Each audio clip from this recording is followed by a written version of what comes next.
berjudul Excellent in Public Services. Untuk permulaannya, saya ingin teman-teman atau adik-adik atau kakak-kakak semuanya ini untuk bisa membayangkan, paling tidak membayangkan ya, excellent di dalam service delivery sebagai public officer di Indonesia itu seperti apa, gitu ya, kira-kiranya. Nah, setelah membayangkan di Indonesia seperti apa, coba bayangkan juga kalau kita travel ke luar negeri itu seperti apa. Kalaupun kita belum pernah travel, kita pasti nonton di TV dan kita lihat negeri-negeri lain, begitu ya. Excellent ya. Bagi saya ingin memberikan sedikit cerita gitu. Kalau CV saya tadi sudah dibacakan dengan baik oleh Mbak Ana, tapi yang belum tertulis di sini di resume saya, silahkan next slide-nya. Di resume saya itulah brand-brand ya, ada IBM, ada Johnson & Johnson, ada Standard Chartered, ada Danamon, ada Trakido, dan ada Unifarm yang terakhir. Selain Unifarm, kebetulan saya juga menjadi pengurus Yayasan Atmajaya. Jadi saya ngurusi Universitas Atmajaya dan juga ngurusi rumah sakit Atmajaya. Kebetulan Atmajaya memiliki rumah sakit, universitas, klinik, dan apotik yang semuanya itu bersinggungan dengan service. Dari slide ini sebenarnya saya ingin mengatakan bahwa sebelum kita memberikan service keluar, artinya kepada customer, kita perlu melihat diri kita sendiri.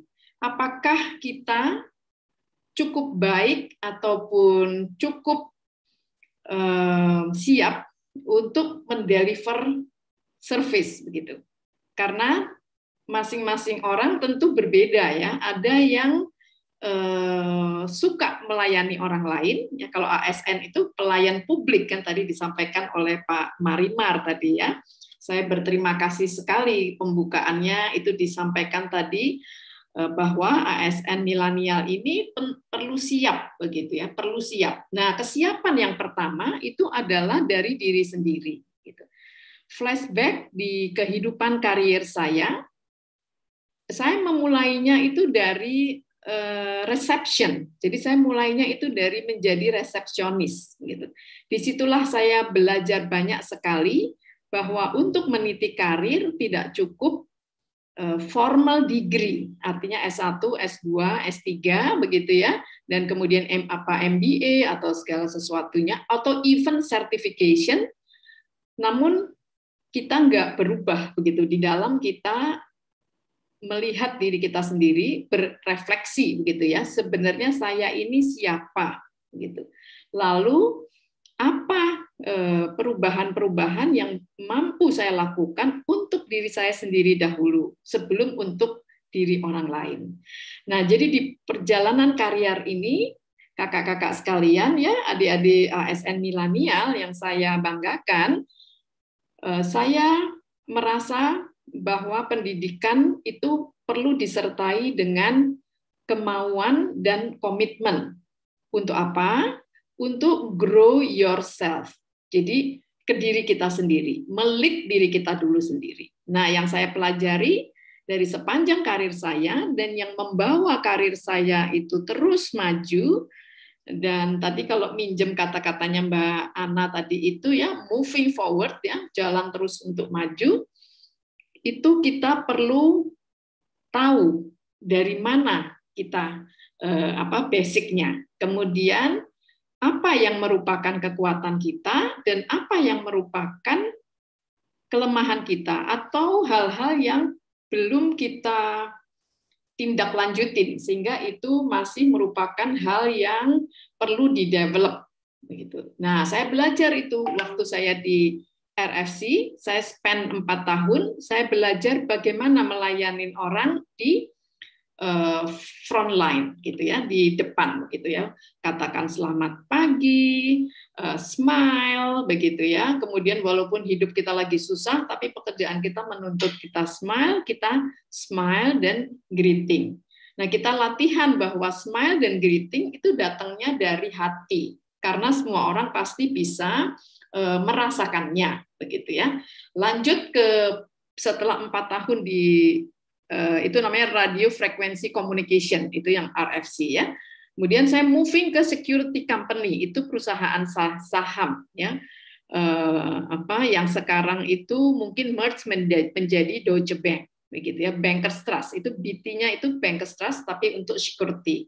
Nah, di situ kita belajar bahwa untuk delivery service itu juga ada yang confidential begitu ya. Ada yang confidential dan ada yang tedious, itu mengikuti processes gitu. Nah, bukan hanya smile dan greeting, tetapi kita juga perlu di dalam diri kita sendiri itu kita mengerti prosesnya gitu. Boleh bisnis proses, tapi juga bisa proses di dalam diri kita pribadi gitu ya. Kita memiliki komitmen untuk punctual gitu ya. Nah, itu belajar semuanya dari karir ini saya. Di samping tentu pendidikan formal begitu ya.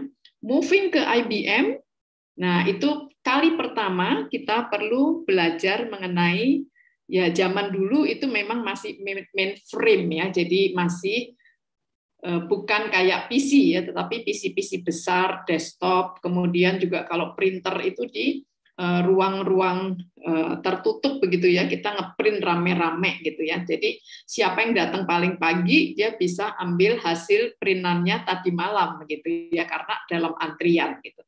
Nah, di situ kita juga belajar untuk saling men-service di dalam sebuah kantor ya, di kantor ini belum eksternal. Jadi di antara teman-teman kita juga saling men-service. Misal saya mengambil hasil printingan saya. Pada saat itu dulu klien saya itu adalah Departemen Keuangan. Itu tumpukan hasil printingan invoice itu biasanya itu tinggi banget tumpukannya gitu ya. Nah, selain itu ada juga tumpukan-tumpukan printing yang lain untuk departemen yang lain. Nah, kita bisa exercise service dengan memberikan itu di desk teman, karena kebetulan mungkin temannya datang lebih siang gitu ya. Nah, di sanalah saya belajar untuk bisa menservis orang lain selain diri saya sendiri gitu ya. Saya ambil hasil printingan saya untuk invoice Departemen Keuangan, saya ambilkan juga punya teman lain mungkin untuk customer lain karena kebetulan dia belum hadir begitu ya, sehingga dia bisa langsung bekerja kalau hasilnya itu sudah ada di mejanya gitu ya. Moving ke Johnson & Johnson, saya belajar seputaran service excellence itu adalah apa? Johnson & Johnson kebetulan itu saya di bagian medical ya. Johnson & Johnson Medical itu banyak berhubungan dengan para dokter dan juga nurse di rumah sakit gitu. Nah, itu lain lagi gitu ya. Service-service yang diberikan gitu. Dan karena saya mulai meniti karir di human resources, nah saya mempelajari sebetulnya customer kita, dokter itu inginnya di service seperti apa. Nah, hal kecil yang saya belajar itu adalah mereka tidak ingin di-serve ya dengan dengan provider atau staff saya. Waktu itu saya HR di Johnson & Johnson ya, HR manager gitu ya di Johnson & Johnson. Dia nggak mau di-serve oleh orang tuh yang kukunya tuh hitam-hitam gitu. Itu dia suka jijik gitu ya. Jadi detailer kita nggak bisa masuk untuk bertemu dengan para dokter, nggak dikasih masuk karena ada dua tuh biasanya. Pertama suka naik motor kan ya, jadi baunya itu bau matahari gitu ya. Kemudian kukunya tuh hitam-hitam gitu karena nggak pakai sarung tangan waktu naik motor gitu ya. Nah dokter itu nggak suka itu yang seperti itu gitu ya. Nah nanti di belakang saya akan ceritakan lagi apa yang kita bisa lakukan kalau kita sudah mengetahui bahwa dokter-dokter tidak senang gitu ya, tidak senang, dan karena tidak senang tidak diberi kesempatan gitu ya. Nah, moving ke Standard Charter, saya spend almost 10 years, sebetulnya itu 9 years lebih ya, hampir 10 tahun, di mana kita mengenal customer kita itu ada berbagai macam gitu ya. Jadi ada retail untuk customernya kartu kredit, tapi juga ada personal banking, mungkin customer yang datang ke counter ya untuk deposito atau untuk transfer begitu ya. Tapi juga ada customer korporasi begitu ya. Customer korporasi ini rata-rata mereka mengelola uang milik perusahaan korporasi.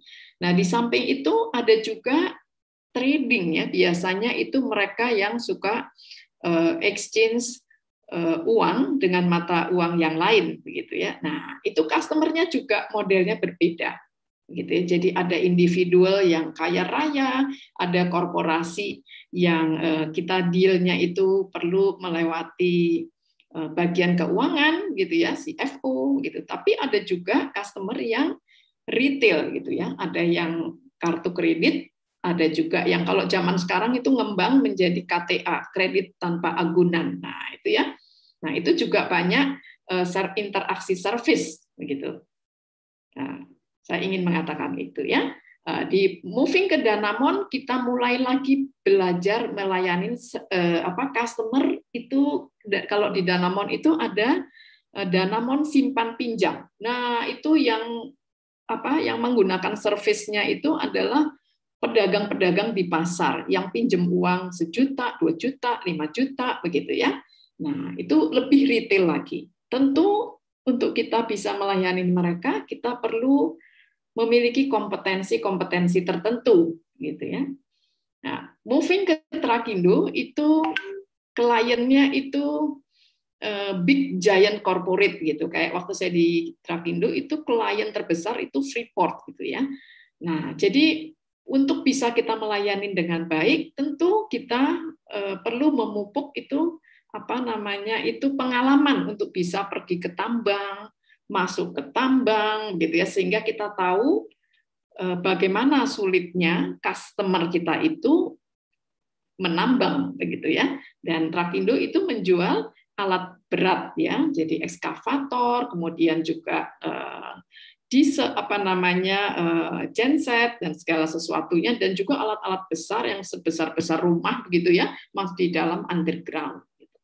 Nah, di tempat yang sekarang di PT Unifarm itu kembali saya melayani customer yang ada di seluruh Indonesia plus ada di negara-negara tetangga. Ada negara-negara besar juga, Amerika, ada Vietnam, ada apalagi itu ya, Kamboja, ada China. Nah, dan ada mungkin sebagian dari tempat-tempat di Afrika begitu ya. Nah, itu pelayanannya juga tentu kita harus sesuaikan dengan perundang-undangan di sana, dengan aturan main di sana gitu ya. So it's go global begitu. Dan itu juga pelayanannya itu mulainya bukan hanya dari orang, tetapi dari bisnis prosesnya juga perlu dilihat, dan kemudian dari timeline-nya juga mesti dilihat. Jadi service yang baik itu pertama mulainya dari orangnya di front line, dibekali, kemudian prosesnya juga ke belakang, bagaimana itu bisa di-deliver, termasuk peraturan-peraturannya. Gitu ya. Oke, next. Terima kasih ya, by the way, untuk yang nambah, ini saya lihat sudah sampai 900-an. Saya berharap adik-adik sekalian, kita bisa juga belajar bersama, dan saya merasa kita kalau bertumpu pada kekuatan yang berbeda, artinya kan ini kalau saya tuh udah nggak milenial pastinya begitu ya, tapi kita hosting multiple generation di abad ini gitu ya. Kata orang itu semua generasi itu ada di lapangan pekerjaan pada koridor atau periode waktu di abad 21 ini begitu. Sehingga alangkah baiknya kalau bisa berkolaborasi semuanya, begitu ya. Ada aku, ada Pak Marimar di sini, juga ada adik-adik semuanya, begitu ya, berkolaborasi. Nah, agenda kita hari ini kita ingin memperdalam ya 4 hal inilah paling tidak ya, 4 hal ini. Apa itu service? Terus elemennya apa saja? Kemudian ternyata service itu ada levelnya, begitu ya. Dan bagaimana kita bisa tidak hanya meet expectation, tetapi juga bisa excellent di dalam mendeliver service kita. Nah, saya juga ingin adik-adik sekalian, ya ASN milenial yang saya banggakan ini juga, please always remember, ya, always remember it start from you, ya, it start from you. Walaupun prosesnya itu ciamik gitu ya, atau prosesnya itu bagus banget, strateginya itu bagus banget, at the end of the day itu depending on you and also depending on the frontliner gitu. Apakah mereka bisa make the delivery, ya, service-nya itu bisa cakep terdeliver atau broken gitu. Jadi strateginya bagus, kemudian bisnis prosesnya bagus, tapi orang yang di depannya itu tidak mampu dia mendeliver, jadi broken, nah, broken di depan, gitu ya. Oke, silahkan moving to the next slide. Nah, ini udah disingkatin ini, what is service, gitu ya, yang kuning itu ya, nomor 1 yang kuning, what is service. Tadi saya sudah bahas sedikit mengenai customer. Customer tadi juga sudah saya sampaikan, ada yang internal, ada yang eksternal. Nah, selain ada yang internal dan ada yang eksternal, ada diri sendiri, ya, diri kita sendiri yang merupakan elemen untuk mendeliver service itu. Jadi artinya yang ingin saya sampaikan itu adalah you with yourself, beres dulu gitu ya, beres dulu, senang dulu, aman dulu, enak dulu. Jadi enak, cocok jadi ASN, cocok jadi seseorang yang mendeliver excellent service gitu. Karena tidak semua orang itu bisa menjiwai menjadi pelayan publik, begitu ya. Jadi customer itu ada seperti itu, gitu ya. Fondasinya adalah you start with you, diri sendiri, begitu. Kemudian orang mengatakan orang bisa customer kita bisa pergi karena yang melayani enggak friendly gitu ya, tidak friendly sehingga resipien dari penerima dari service kita, apakah itu sebuah organisasi, apakah itu sebuah tim, ataukah itu sebuah kelompok orang-orang ya, bisa institusi, bisa organisasi, bisa satu orang, bisa sekelompok orang. Apakah mereka melihat kita yang mendeliver service itu friendly? Artinya friendly itu biarpun hatinya mangkel, keluarnya jangan kelihatan mangkel, begitu ya. Walaupun customernya kelihatannya quote unquote ngeselin, kita nggak boleh ikut kesel. Gitu ya. Saya bisa memberikan contoh waktu di perbankan itu kita punya divisi yang namanya itu jadi dia di belakang layar dia memberikan service lewat telepon begitu ya, lewat telepon. Nah, itu biasanya di Telkom saya rasa juga ada begitu ya, memberikan service ke customer lewat telepon. Customernya suka marah-marah, apalagi kalau deliver service-nya itu tagihan kartu kredit atau tagihan KTA gitu ya. Wah, di seberang udah pasti marah-marah gitu kan. Nah, tekniknya kita kasih cermin itu di depan muka kita. Jadi kalau kita menjadi service provider itu biasanya teman-teman di samping telepon itu ada mirror. Jadi kalau seberang itu menjerit, usahakan kita tidak menjerit gitu. Kita diingatkan oleh cermin. Karena kalau kita lihat ke cermin, orang yang menjerit-jerit itu jelek gitu. Kalau marah-marah tuh jelek gitu. Nangis-nangis juga jelek. Nah, jadi dikasihlah cermin kecil gitu ya di samping komputernya, dan di dekat dia menelpon, sehingga mengingatkan dia, please be friendly. At the end of the day, orang yang seberang mungkin tidak mengetahui apa yang terjadi. Jadi harus cool, friendly, menerangkannya dengan baik, begitu ya. Next-nya itu adalah support, gitu. Nah, harus bisa memberikan support. Artinya yang marah-marah jadi jangan tambah marah-marah, gitu, dicari, diusahakan, gitu kan. Nah, inovatif ini yang kadang-kadang saya melihat karena kurangnya pengalaman, karena kurangnya wawasan, karena kurangnya pengetahuan di dalam bisnis proses sebuah service yang di-deliver, mereka tidak mampu untuk berinovasi mencarikan problem solving begitu bagi penerima service, gitu ya. Jadi inovatif ini diperlukan. Dan sebagai pribadi yang mendeliver service perlu kita meningkatkan kemampuan-kemampuan kita, gitu ya.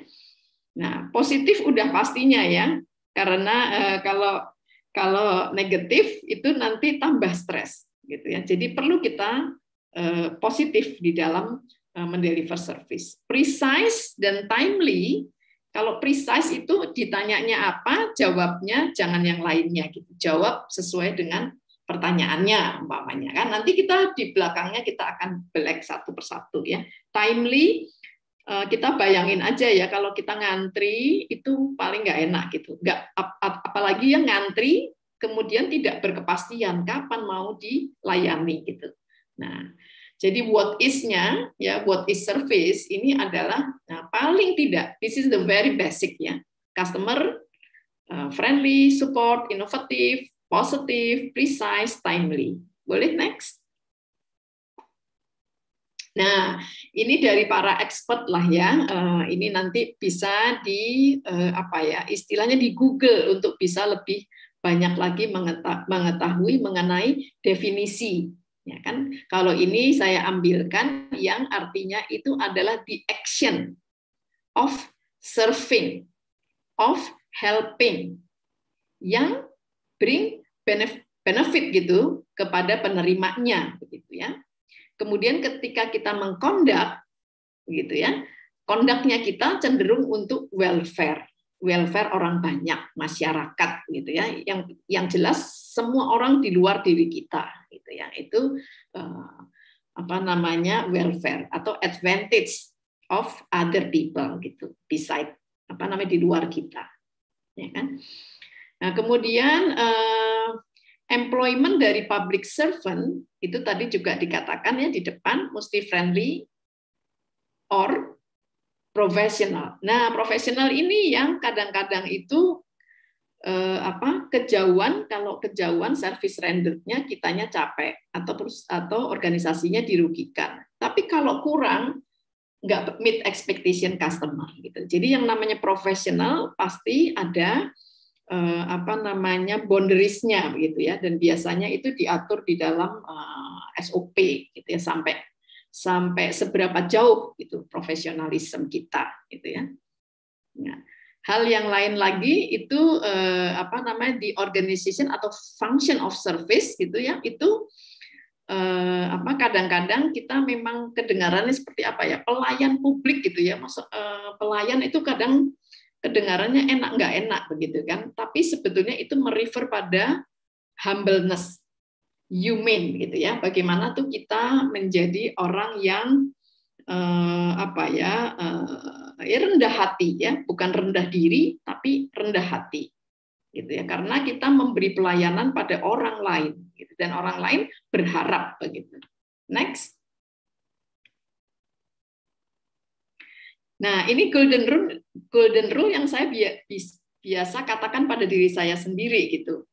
Kalau umpamanya kita melayani orang lain, kebetulan ya saya itu profesinya human capital all the way gitu ya, dari awal mulai bekerja sampai dengan saat ini. Jadi itu, dan departemen human resources itu memang departemen yang melayani orang lain gitu. Dan ini selalu saya katakan pada diri saya sendiri, treat others the way you would like to be treated gitu ya. Kita tuh kalau kita ada di seberang mereka, kayak mana kita mau treat, kayak mana kita mau diperlakukan gitu. Nah, ini juga kompetensi yang nggak bisa semalam didapatkan gitu ya.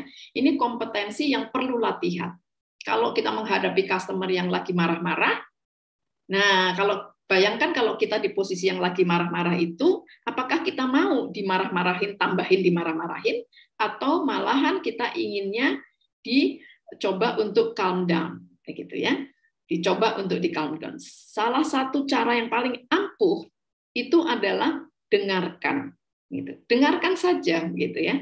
Karena kalau kita lagi upset, marah-marah, kita pengen didengarkan.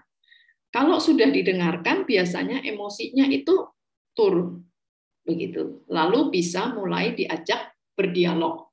Nah, jadi saya simpen ini gitu. Walaupun sebagai ASN mungkin ada banyak sekali aturannya, mesti gini, mesti gitu, mesti gini, mesti begitu. Just remember ini, gitu. Just remember ini. Karena orang yang mampu mendengarkan itu yang seberang itu akan merasakannya, gitu. Asalkan kita genuine gitu ya, kita genuine memang ingin mendengarkan gitu. Karena apa? Kita mendengarkan karena kita ingin mampu untuk membantu. Balik lagi tadi ke slide sebelumnya, kita perlu mensupport, kita perlu mencari inovasi untuk problem solving yang dihadapin gitu ya. Nah, kembali lagi ke sana, ini kalau kita nggak tenang akan sulit kita mencari alternatif solutionnya.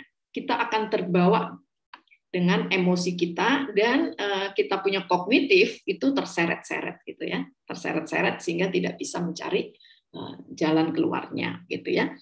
Dan another thing yang aku mau sampaikan adalah treat others the way you would like to be treated itu sebetulnya sama walaupun generasinya berbeda gitu ya. Jadi sama, kayak tadi saya kasih contohnya mendengarkan. Yang generasi milenial ingin didengarkan, Gen Y juga ingin didengarkan, Baby Boomer juga ingin didengarkan, generasi X juga ingin didengarkan. Jadi ini lumayan valid. Thank you, boleh move. Nah, ini saya hanya ingin menyampaikan bahwa paling tidak at the basic level, inilah elemen dari service, begitu ya. Inilah dia. Salah satu itu adalah reliable. Salah dua adalah assurance. Salah tiganya tangible. Berikutnya empathy, gitu ya. Nah, ini semuanya sudah kita bahas paling tidak tadi ya, responsiveness juga. Nah, yang ingin saya ingin saya sampaikan di slide ini itu adalah service itu di seberang yang menerima itu ada ekspektasi, gitu kan. Nah, kemudian dia melihat delivery-nya. Umpamanya sebagai ASN itu melayani pembuatan paspor mungkin ya. Nah, orang berharapnya mungkin berapa hari begitu ya, dan cepat dan tidak hassle gitu ya. Artinya itu ngambilnya gampang gitu ya, dekat gitu ya, ngambilnya di loket-loket yang berdekatan umpamanya. Nah, itu ada ekspektasi tertentu gitu ya. Nah, kemudian performance-nya bagaimana gitu? Apakah meet expectation, below expectation, atau exceed expectation? Jadi sebetulnya ini yang perlu di-manage begitu. Gitu ya. Internal customer juga demikian. Di antara section, di antara divisi, tentu divisi A itu delivery-nya perlu meet expectation ke proses selanjutnya, umpamanya divisi B gitu kan, B ke C, C ke D. Nah, ini perlu di maintain gitu performance-nya sesuai dengan ekspektasi. Kalau di swasta kita pakai apa yang namanya service level agreement. Jadi kita janjian antar divisi. Pokoknya kalau apa namanya masuknya hari ini, besok udah bisa diterima. Jadi janjian gitu. Atau 2 hari lagi baru bisa diterima. Nah, kalau di HRD biasanya janji ya tanggal 26 itu gajian gitu. Nah, kita harus gajiannya on the dot tanggal 26 karena kalau enggak semua orang pasti akan marah begitu ya. Dan kalau udah on the dot tanggal 26 umpamanya ya, juga harus apa? Harus assurance, ngitung pajaknya benar gitu ya. Harus tangible, payslip-nya udah siap begitu ya. Harus empathy. Artinya kalau nggak punya PC, nggak bisa di-download gitu, nggak punya, harus ada yang bisa mendeliver payslip-nya, ada empathy gitu. Atau kalau ada orang yang bertanya, kok ini teksnya dipotong segini banyaknya, nah perlu empathy untuk menjelaskannya. Atau oh kok overtime saya nggak dibayar di payroll yang bulan ini Bu, begitu ya. Nah kita perlu bisa mengatakan mengapa insentifnya nggak terbayar. Mungkin dia memasukkan daftar insentifnya, kalkulasinya atau hitung-hitungannya atau hari-harinya itu dia terlambat sehingga keburu payroll-nya itu sudah harus memenuhi standar penggajian di tanggal 26 begitu kan. Nah, adik-adik semua juga pasti merasakan kan kalau gajiannya nggak tanggal 1 ASN pasti ada rasa tanda tanya, nggak enak begitu ya.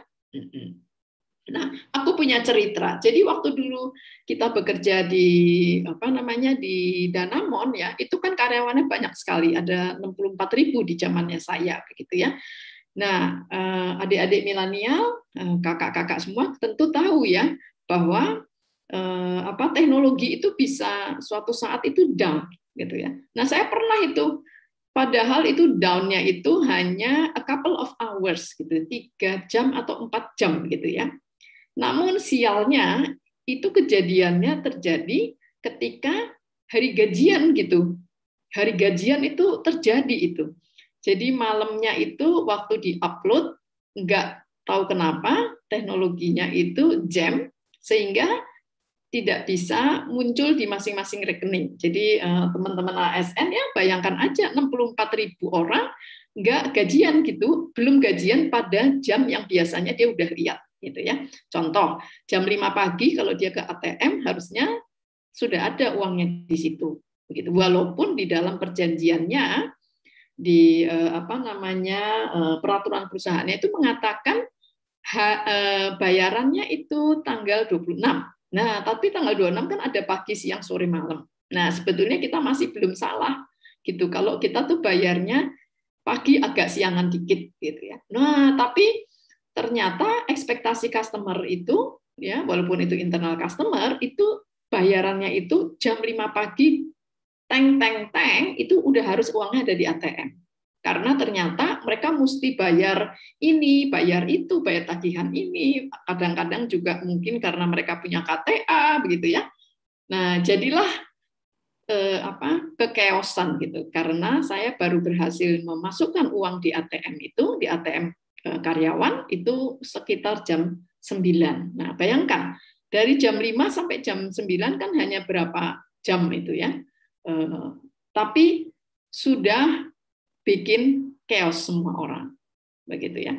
Kekeosan berikutnya adalah karena semua orang antri di ATM-nya Danamon gitu. Antri semuanya sehingga real customer-nya Danamon itu berpikiran bahwa terjadi rush gitu ya. Wah, ini ada apa ini gitu ya. Kok banyak antrian ini, jangan-jangan ini ada sesuatu yang terjadi gitu. Padahal sih nggak ada apa-apa gitu, cuman telat aja. Dan padahal yang ngantri di ATM karyawan juga begitu.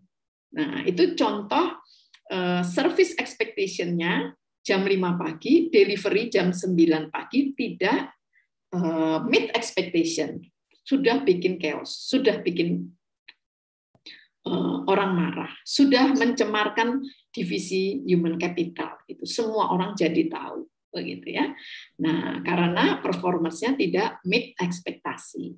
Nah, adik-adik sekalian, nah itu cerita, ada banyak sekali dalam cerita di dalam perjalanan karir saya itu yang relevan yang bisa saya sampaikan gitu ya. Izin Bu Maria. Ya. Bu, sepertinya peserta ada yang nggak sabar, Bu, ingin mencurahkan isi hatinya, Bu. Ingin bertanya nih sama Ibu. Ini Mbak, Apa diizinkan? terserah Apa diizinkan Kak Bu Maria?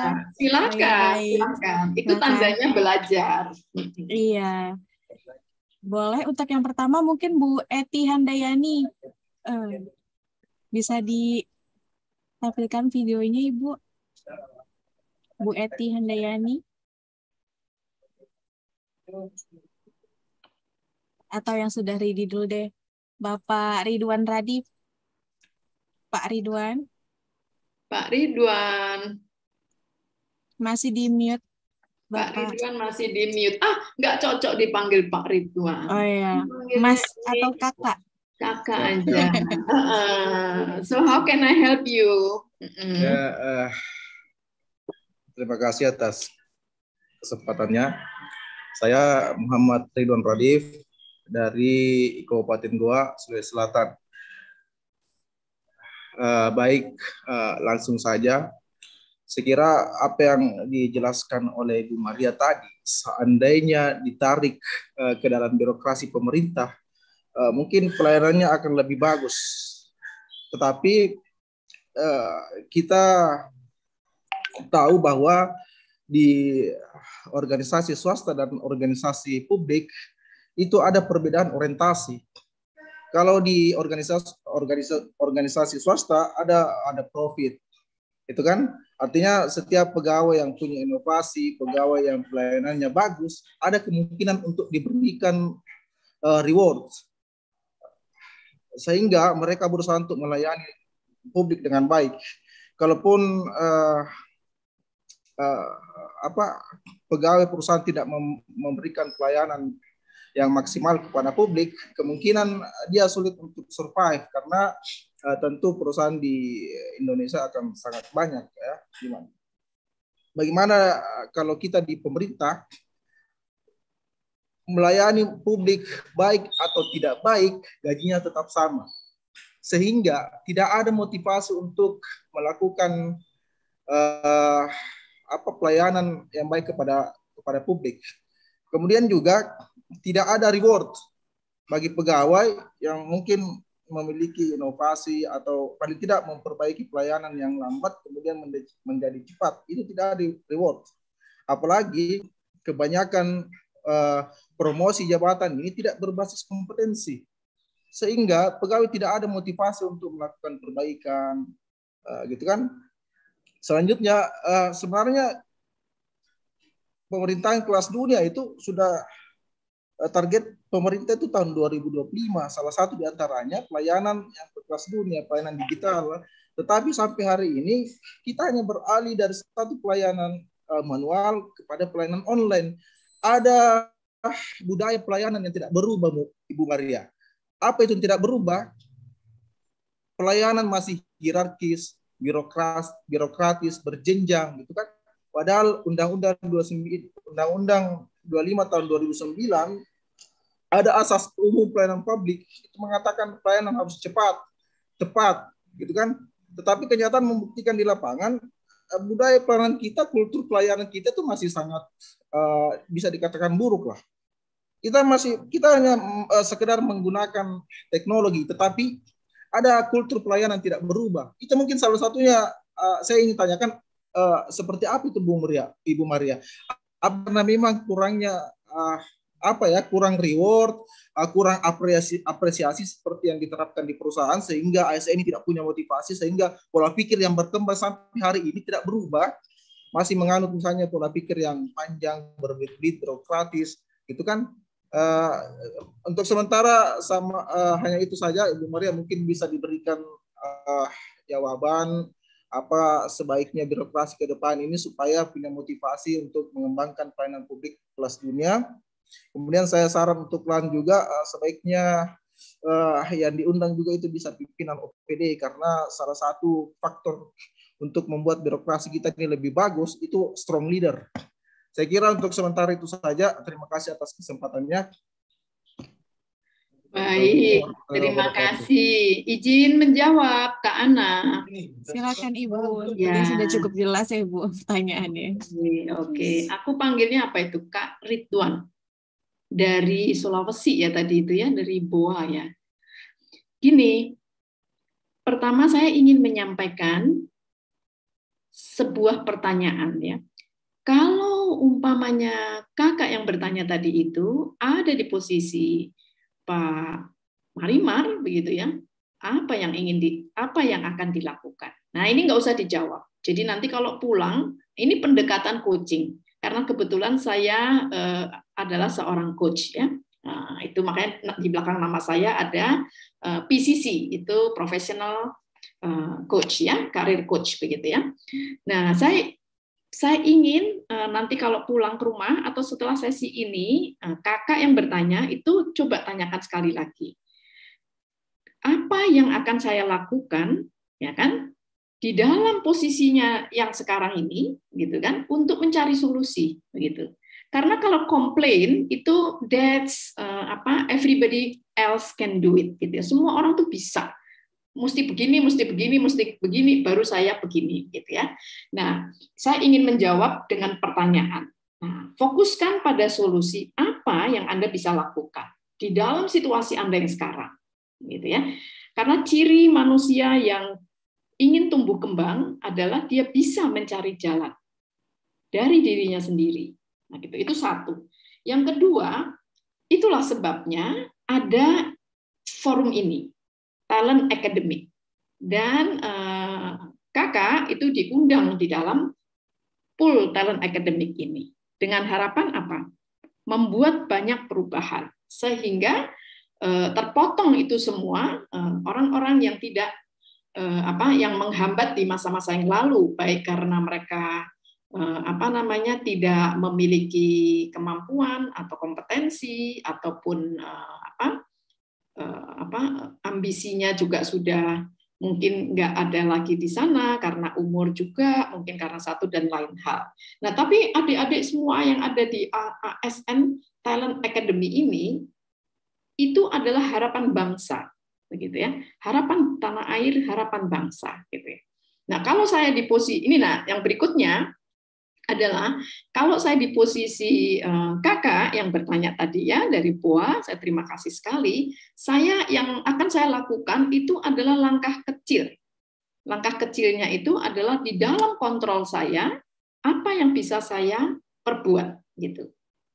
Contoh soal saya meniti karir dari resepsionis. Seorang resepsionis itu powernya nggak banyak begitu ya. Tapi saya mendisiplinkan diri, ya, I always smile, I always helping others, begitu ya, sehingga saya terkenal sebagai the smiling lady, gitu ya. Semua orang tahu, karena semua orang itu yang marah-marah nggak jadi marah-marah gitu sama saya. Itu satu, itu dalam kontrol saya. Yang kedua, sebagai contoh itu adalah mencarikan problem solving untuk semua orang yang datang pada saya. Sehingga saya mendapat julukan apa? Saya mendapat julukan sebagai fixer, gitu. Nah, itu tuh logonya saya tuh di setiap kali di mana saya bekerja, orang taunya saya, kasih aja ke Maria, dia seorang fixer. Dia selalu mencarikan solusi apa yang dia mampu lakukan. Biarpun itu minimal, gitu. Kita start dari diri kita sendiri dan kita stop blaming others, gitu. Karena itu hanya akan membuat kekesalan-kekesalan berikutnya buat diri kita useless, begitu ya. Nah, mungkin jawabannya tidak memuaskan ya. Namun demikian, itulah prinsip saya dan demikianlah saya bisa menjawab apa yang disampaikan tadi oleh kakak. Terima kasih atas pertanyaannya. Oke, Bu Maria, mungkin untuk nanti waktunya nggak cukup ya Bu, jadi kita lanjutkan dulu ke pemaparan dulu ya Bu. Oke. Iya. Oke. Tadi kita berhenti di element of service ya. Jadi ada itu yang namanya customer satisfaction yang perlu dikejar untuk bisa di-exit gitu ya. Next-nya. Aku bisa rolling lebih. Nah, ini adalah penerangan-penerangan gitu ya. Contoh reliability itu adalah kalau organisasinya itu atau ini ASN ya, jadi dari pemerintah itu punya mencanangkan satu hal. Nah, umpamanya dicanangkan bahwa divisinya akan mengirim email kepada internal customer ataupun external customer every day on time. Nah, itu harus dipenuhin, itu artinya reliable gitu. Kalau udah janji deliver gitu kan, karena ini kita menggunakan serve call model gitu ya, nanti boleh di browsing lagi kalau ingin mengetahui lebih dalam lagi begitu ya. Nah, ini apa? Reliable itu capacity, kapasitas untuk bisa mendeliver service gitu ya. Apapun service itu, apapun, walaupun itu servisnya itu kecil, umpamanya apa? Kalau sekarang ini mungkin nanti mau pemilu, janji datang ke rumah-rumah. Nah, tepatin itu janjinya gitu. Jangan sampai orang customer-nya itu atau apa namanya rakyatnya itu, masyarakatnya itu jadi cari-cari gitu, nggak ngerti mesti ngapain gitu. Ya kan? Jadi yang udah dijanjikan deliver itu seperti ini, dan itu berulang-ulang dilakukan demikian sehingga reliable gitu ya, berulang-ulang jadi itu reliable. Jadi itu meet commitment itu untuk memberi service itu accurate gitu ya, as promised. Next, assurance. Nah, assurance itu saya berikan contoh di sana, itu artinya apa? Memperlihatkan respect dan apa namanya polite ya. Polite itu sopan santun gitu ya, kepada customer waktu kita menservis mereka gitu. Sehingga mereka itu nggak jadi bertanya-tanya gitu. Ini sebenarnya benar apa enggak ya gitu ya. Karena apa namanya orangnya ngomongnya polite karena orangnya itu memberikan respect gitu ya. Itu dikatakan di sana creating trust and credibility. Nah, trust and credibility itu nggak bisa satu kali putar, berkali-kali sehingga orang jadi percaya. Antar departemen juga begitu, antar departemen. Dan ini adalah kebutuhan, dan ini adalah very basic. Nah, sehingga tidak lagi kita mempertanyakan apa insentifnya kalau kita melakukan hal itu, gitu ya. Jadi di tatanan peradaban zaman sekarang ini udah jadi standar. Nggak perlu diinsentif gitu, karena orang yang tidak mengerjakan itu tentu akan terseleksi secara alamiah gitu ya, tidak bisa dipromot atau tidak dikasih reference dari orang lain bahwa dia bagus. Kalau dia lepas dari pegawai negeri sulit mendapatkan pekerjaan lagi di luar pegawai negeri, atau ya dia hanya bekerja for the sake of bekerja tapi tidak ada kepuasan di dalam bekerja gitu ya. Jadi assurance itu tangga naiknya itu lewat creating trust and credibility gitu. Dan dilakukan berulang-ulang. Baru itu menimbulkan assurance ya. Di dalamnya itu tentu ada kompetensi, tentu ada profesionalism di dalam mendeliver atau di dalam membuat atau creating trust itu ya. Tentu ada apa namanya profesionalismnya gitu ya. Nah, kemudian selain punya kompetensi, dia juga punya courtesy. Courtesy itu artinya ramah tamah gitu ya. Walaupun orangnya kompeten, kalau mukanya jutek gitu kan, atau sambil ngunyah gitu ya, punya kompetensi, tapi waktu deliver service-nya sambil makan, sambil ngerokok, atau sambil apa ya, mengerjakan hal-hal lain, contohnya ya buka HP, kirim WA, segala macam sambil melayani customer. Nah, itu namanya nggak punya courtesy. Ya, tidak punya apa sopan santun gitu ya. Dan tentu impresi orang akan nggak bagus gitu ya. Oke, berikutnya tangible. Nah, ini kalau biasanya kan di PT Kereta Api Indonesia, saya tahu itu Mas Jonan kan dulu pakaiin seragamnya yang rapi, resik, bersih gitu ya. Jadi stafnya itu enak dilihat. Nah, kemudian di kereta api itu juga clean ya, bersih environment-nya sehingga orang itu ada kenyamanan. Jadi tangible itu sesuatu yang bisa dilihat beneran asli, diraba, dirasakan gitu. Oh iya ya, memang bersih gitu ya. Nah, ini salah satu elemen daripada service begitu. Harus secara tangible bisa dilihat gitu ya. Halte-haltenya. Nah, saya sudah mulai melihat ini di pegawai negeri juga, di ASN juga itu taman-taman itu mulai bersih. Itu tangible. Jadi orang akhirnya percaya kepada pemerintah bahwa pemerintah mampu melakukannya gitu ya. Karena tangible. Nah, berikutnya, ini yang penting. Dan ini penting karena empati itu nggak bisa dibuat-buat. gitu ya. Empathy itu perlu authenticity gitu ya, perlu otentik, perlu genuine, perlu sincerity dari dalam hati gitu. Ini empathy begitu ya. Nah, empathy ini juga ujungnya begitu mau mendengarkan feedback gitu dari customer begitu ya. Mau dia mendengarkan dan mampu, selain mau juga mampu. Nah, di zaman yang sekarang ini orang lebih ingin berkata-kata, tetapi sangat sulit untuk diam dan mendengarkan, gitu kan? Padahal dari sinilah nanti terjadi perbaikan-perbaikan, gitu, dari feedback begitu ya. Nah, empathy di zaman modern ini juga kita kan banyak service delivery yang sudah naik menggunakan digital teknologi. Nah, kalau dihubungkan nanti dengan generasi yang berbagai macam, nah tentu empathy ini beda-beda gitu. Mungkin kalau milenial itu gampang gitu, mau download, upload, isi-isi, pakai aplikasi itu gampang. Mungkin kalau yang baby boomer mesti dibantu. Nah, itu juga contoh dari empathy gitu ya. Dan empathy ini juga bisa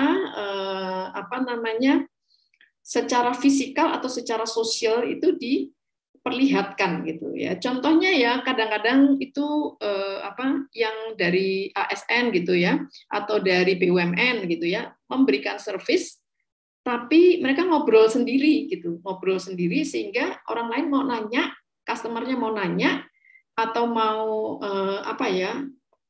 mau terkoneksi gitu seolah-olah tidak ada kesempatannya gitu.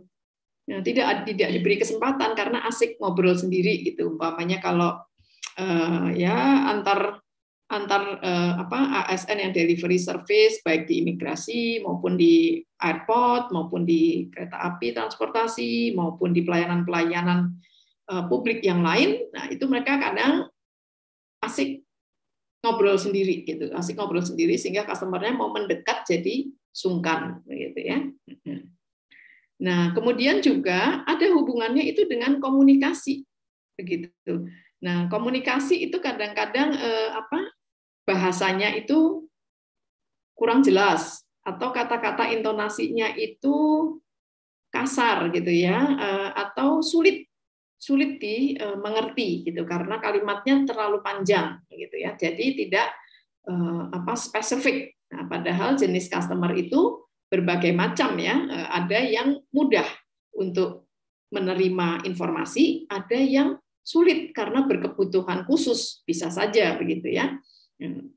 Jadi perlu kita lebih atentif ya, perhatian gitu. Jadi empathy itu ada hubungannya juga dengan perhatian gitu, menurut saya ya. Dan again ini bisa juga ya dikatakan bahwa saya nggak mampu, itu keputusan dari atasan saya begitu ya. Tapi we are moving into global ya, moving into global dan hal-hal seperti itu tidak bisa lagi kita jadikan alasan begitu ya, karena ya everybody is actually you leading yourself gitu, you lead yourself, karena kualitas dari permohonan customer akan selalu naik begitu. Jadi kalau nggak bisa memenuhi keinginan customer pasti ditinggalkan gitu, menerima banyak komplain. Kalau diterima banyak komplain akhirnya credibility-nya jadi merosot begitu ya. Artinya apa? Artinya nanti akan diambil oleh ya orang lain yang bisa mendeliver gitu ya permohonan-permohonan atas servis itu gitu. Berikutnya responsiveness gitu ya. Nah, ini biasa ini ada hubungannya dengan waktu tunggu. Janjinya 2 minggu papernya udah keluar gitu ya, atau surat-surat yang di-expect itu sudah keluar, janjinya seminggu, tapi 2 minggu nggak muncul, 3 minggu nggak muncul, harus di-follow up berkali-kali, begitu ya.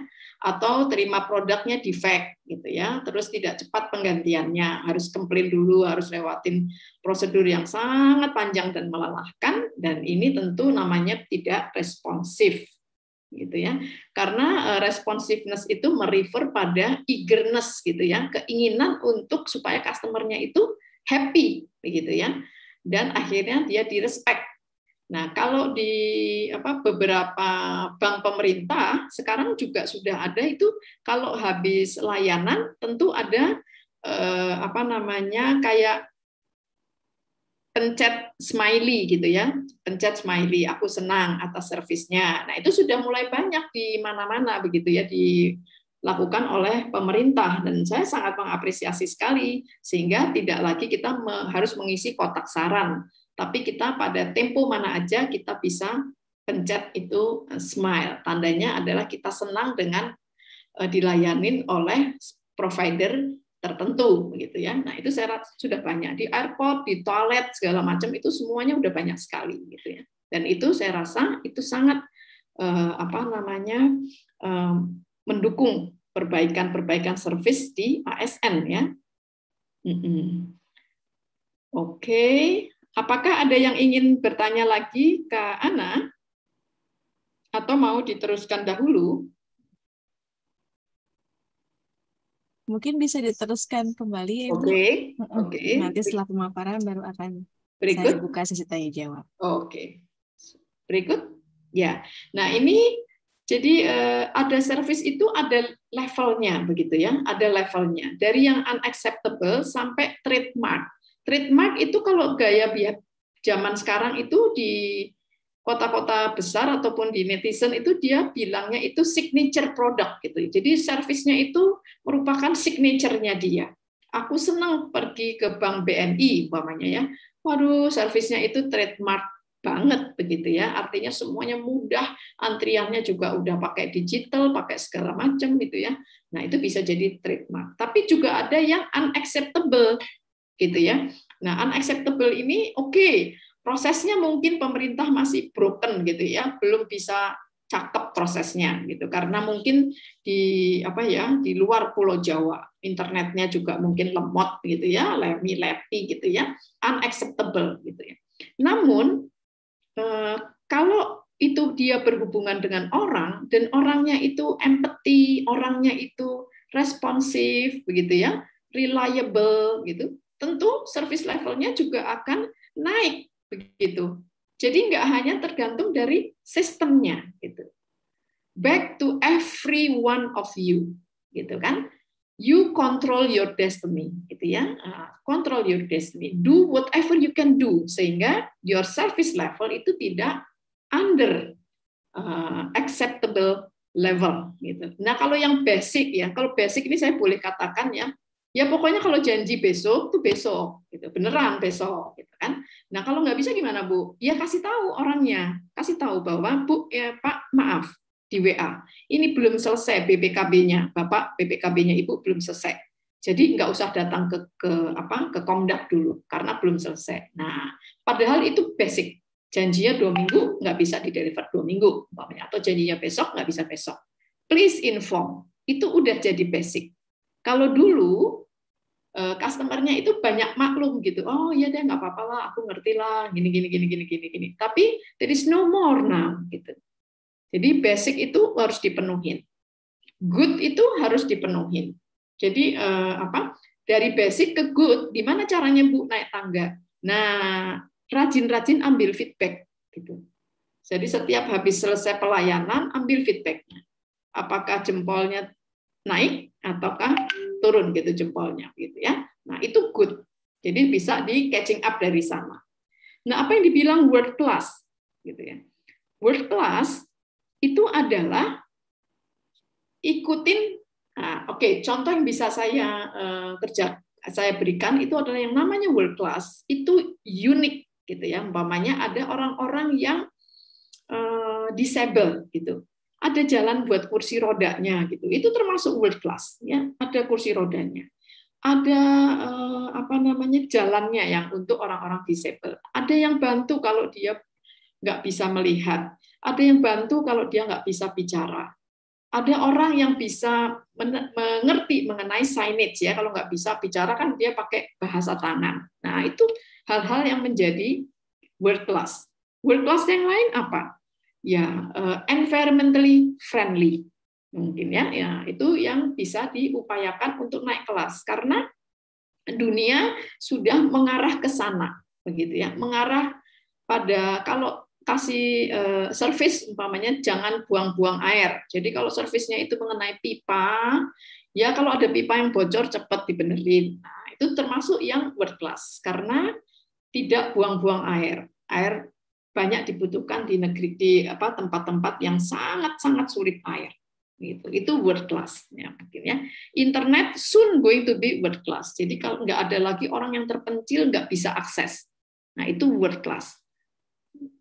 Nah, trademark saya tadi sudah sampaikan, itu menjadi ciri, gitu ya, menjadi ciri bahwa among bank pemerintah, umpamanya kan, oh saya itu paling keren banget itu BRI, gitu ya, udah jadi trademark. Kenapa dia kok bisa jadi trademark? Karena dia customernya itu adalah orang-orang yang kecil, ya kan, dan seluruh Indonesia, umpamanya kan, tapi dia bisa membuat sistemnya menjadi sangat simpel, cepat, gitu ya, friendly, ya, cepat, friendly, dan mungkin fleksibel, gitu ya.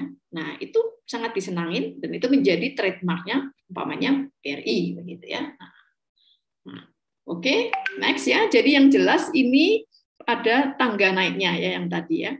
Nah, kita sekarang masuk ke excellent in public service ya. Jadi tadi sudah sebagian besar saya bicarakan mengenai service itu. Jadi sekali lagi saya ingin menyampaikan service itu mulainya tuh dari diri sendiri.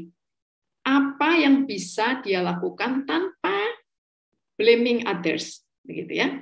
Diri sendiri dulu. Terhadap diri sendiri dulu. Contoh ya salah satunya ya supaya saya make sure bahwa please don't go into blaming others. Karena if you blame others, enggak akan berkembang nanti, gitu ya. Akhirnya akan frustrasi dan akhirnya akan merana-rana, gitu ya. Dan enggak happy, enggak bangga, gitu menjadi ASN, gitu. Saya ingin adik-adik semua itu bangga menjadi ASN karena ASN bagian dari kehidupannya, bagian dari aktualisasi dirinya, begitu kan, untuk bisa mendeliver service yang membanggakan untuk orang lain. Saya juga ingin mengingatkan bahwa tentu orientasinya tidak selalu promosi, tidak selalu rotasi dengan jenjang yang naik, atau tidak selalu ada recognition, contohnya insentif. Tapi rekognisi dari customer itu sangat indah sekali, begitu ya, karena itu langsung masuk ke hati. Gitu.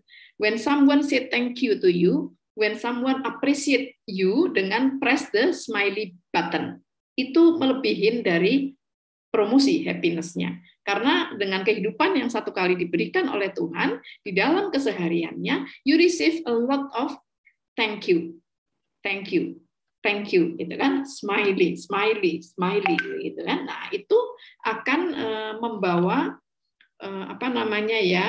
kepuasan di dalam bekerja. Tentu saya bisa di-argue bahwa iya Bu, tapi kan nggak ada monetary-nya, nggak ada ininya, nggak ada ini. It will coming to you. Di dalam perjalanan karir saya, I make sure, I start dari reception and I go along the way up.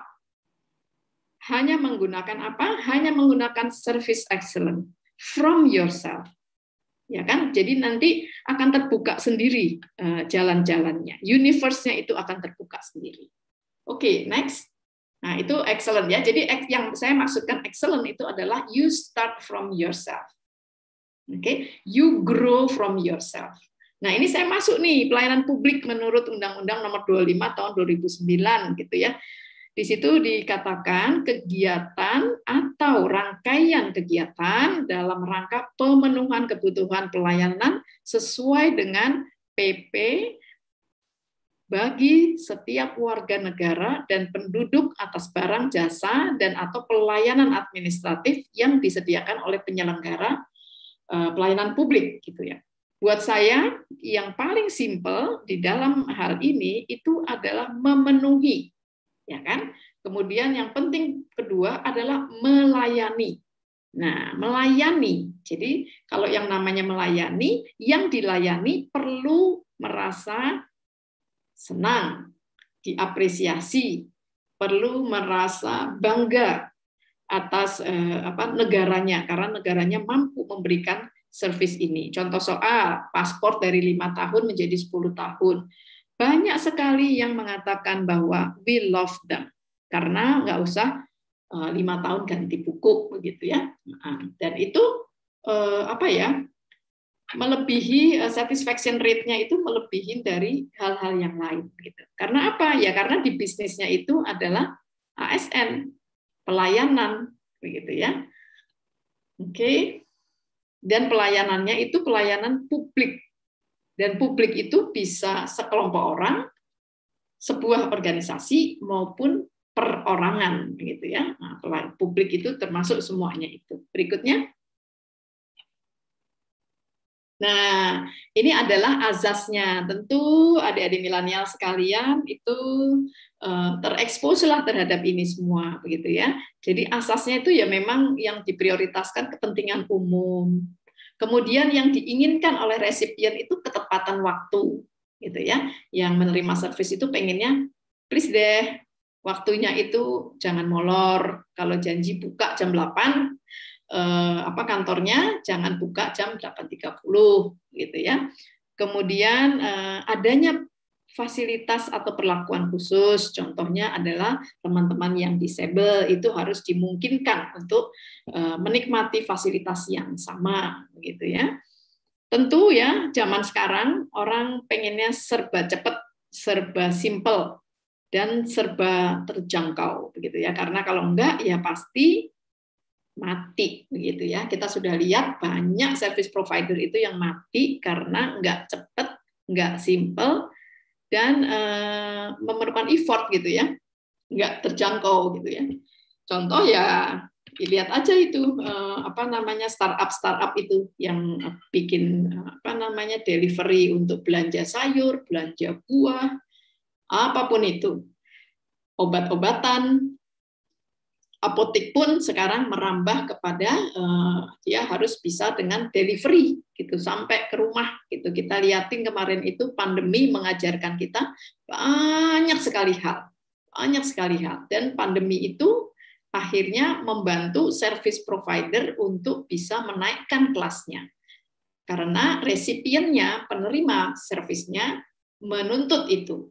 Kalau enggak ya dia mati karena enggak dibeli. Dia customer-nya pilih mendapatkan dari tempat yang lebih mudah gitu. Termasuk pelayanan-pelayanan dari pemerintah. Semuanya saya lihat sudah mulai masuk ke digital, masuk ke kemudahan dan simplicity gitu ya. Dan dalam kita melayani customer itu juga ada hak dan kewajiban. Enggak semuanya mesti di-deliver sampai customer-nya itu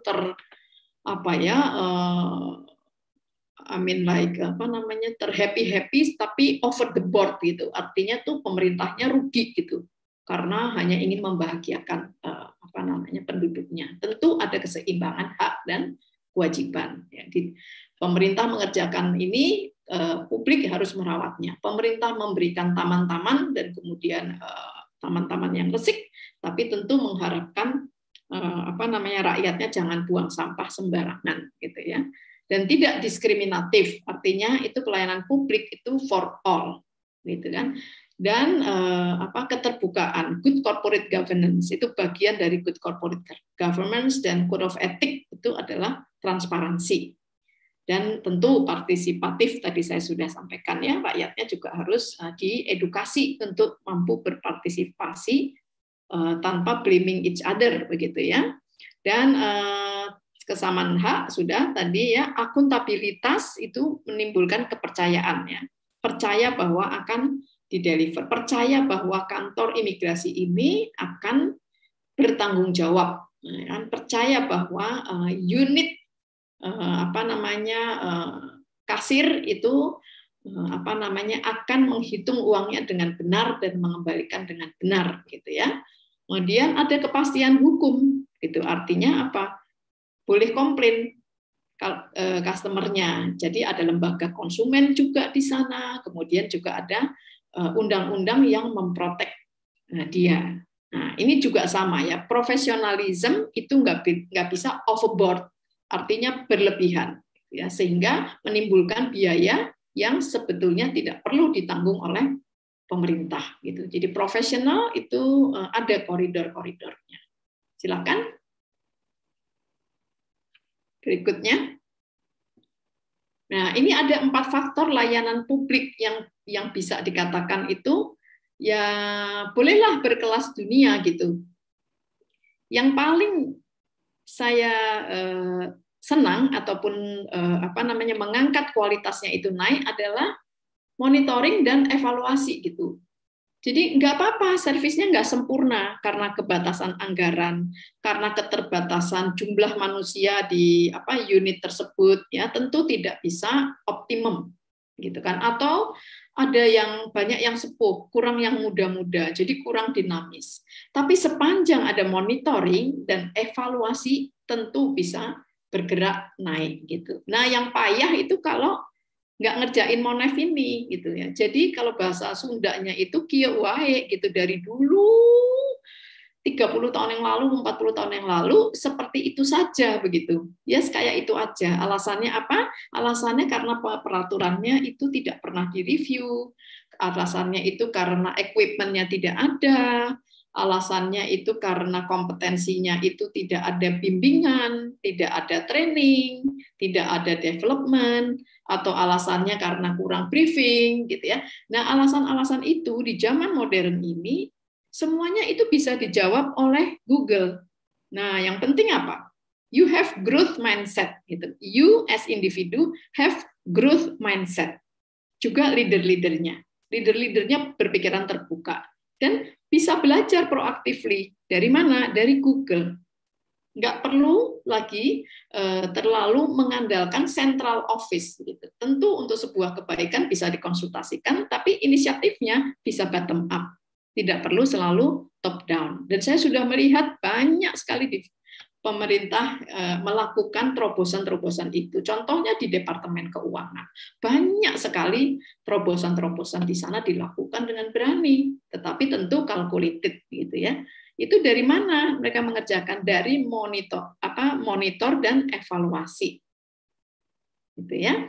Jadi kalau step pertama itu bikin standarnya. Nah, itu box yang pertama sebelah kiri atas itu ya. Itu adalah penyusunan standar. Nah, kalau nggak ada standarnya, kalaupun kita mau memperbaiki kualitas itu kemana standarnya gitu. Jadi perlu ada susunan standar gitu. Dalam kapasitas pribadi juga bisa itu dilakukan. Umpamanya standar kita setiap datang ke kantor itu on the dot disiplin.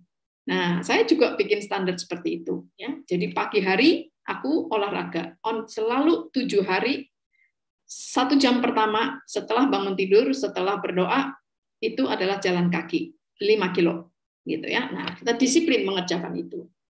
Ya kan? Nah, akhirnya apa? Brain kita itu terbiasa, body kita itu terbiasa. Nah, habis itu adalah mungkin sarapan. Habis sarapan itu adalah ke kantor. Nah, nanti sorenya itu juga kita mendisiplinkan diri buka web belajar. 30 menit nggak masalah. Yang penting konsistensinya itu dilakukan terus-menerus, nanti badan dan pikirannya ketika kita di kantor akan selalu berinovasi. Kenapa saya nggak mengerjakan seperti ini? Kenapa saya nggak ngerjakan seperti itu? Ayo kita coba gitu ya. Jadi pikiran positif itu langsung datang karena sudah ditrain diri kita dari pagi sampai menjelang istirahat itu di pattern, ya kan, dibikinkan bisnis prosesnya, ya kan, dibikinkan operating sistemnya, gitu ya. Nah, jangan salah, bukan hanya komputer, tetapi body kita, pikiran kita itu membutuhkan operating system. Pagi ngapain, siang ngapain, sampai dengan nanti mau tidur ngapain. Itu semuanya diprogram di dalam diri kita.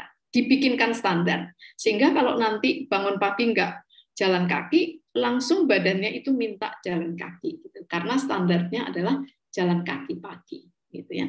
Nah, kalau maklumat pelayanan ini sosialisasi dan segala sesuatunya tentu ASN milenial sudah terekspos ya.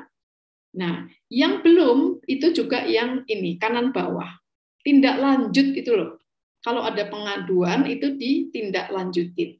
Saya melihat banyak perubahan itu di umpamanya laporan mati lampu, nah, itu sudah lumayan gitu ya, tapi masih bisa ditingkatkan gitu ya. PLN, yaitu air, itu saya lihat sudah mulai gitu ya. Nah, yang penting adalah pengaduan itu, pengelolaan pengaduan. Kenapa? Kalau kita tidak melakukannya, kita nggak belajar.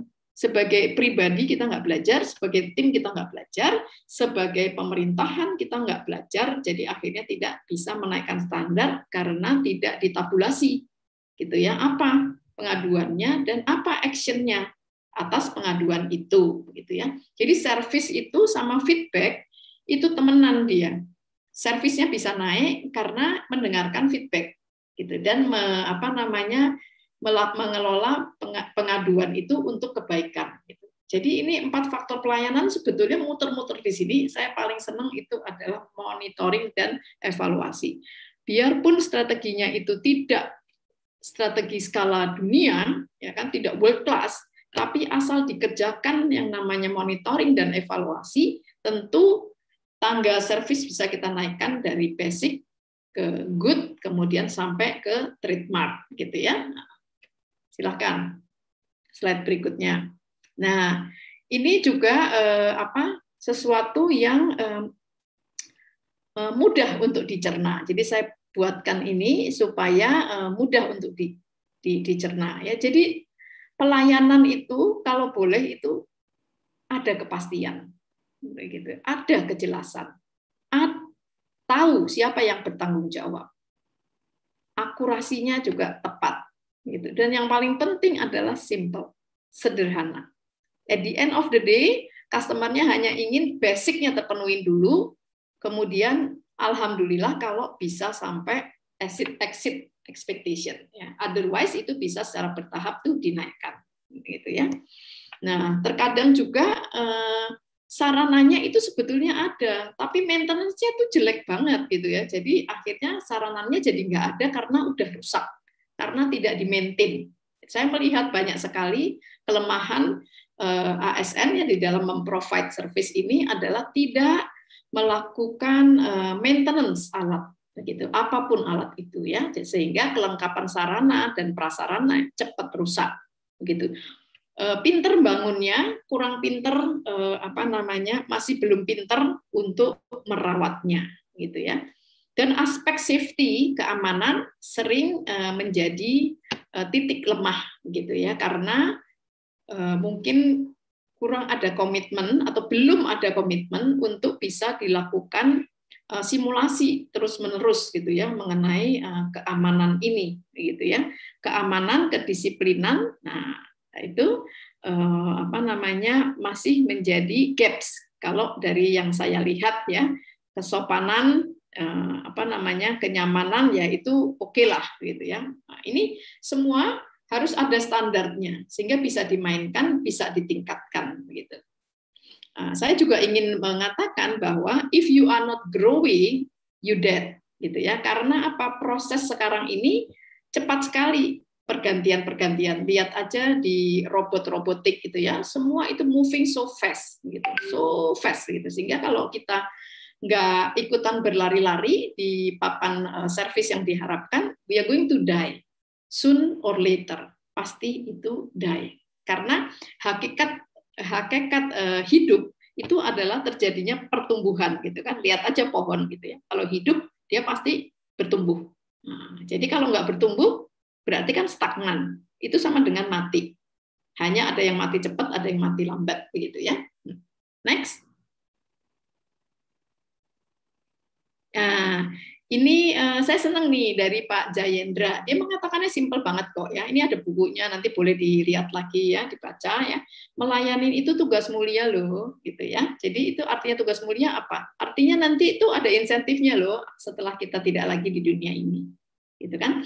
Dan kemudian menjadikan apa? Diri kita manusia berkualitas, gitu loh. Ya kan, karena apa? Service itu bertumbuh gitu, bertumbuh bersama customer gitu, sehingga kita akan menaikkan kualitas kita karena customernya menuntut lebih dari kita gitu. Nah, kalau kita nggak serve, ya kita mati, kita stagnan aja gitu, nggak bertumbuh gitu. Ya kita asik aja blaming processes gitu, atau blaming those who have power gitu ya. Nah, tapi yang indah itu adalah service at the front line, di depan gitu ya, di kapasitas masing-masing gitu ya. Pelayanan Anda mengalir dan menyentuh hati. Bayangin, itu menyentuh hati. Menyentuh hati itu artinya apa? Menimbulkan kebahagiaan, menimbulkan kebanggaan gitu ya. Tapi kalau servisnya jelek juga yang susah hati begitu ya. Nah, setiap orang yang melihat dan merasakannya. Dan saya ingin share, saya merasakannya. Saya merasakan naik tangga karir saya not because of my formal education, but because I'm delivering service from the bottom of my heart gitu ya. Jadi memang suka begitu ya.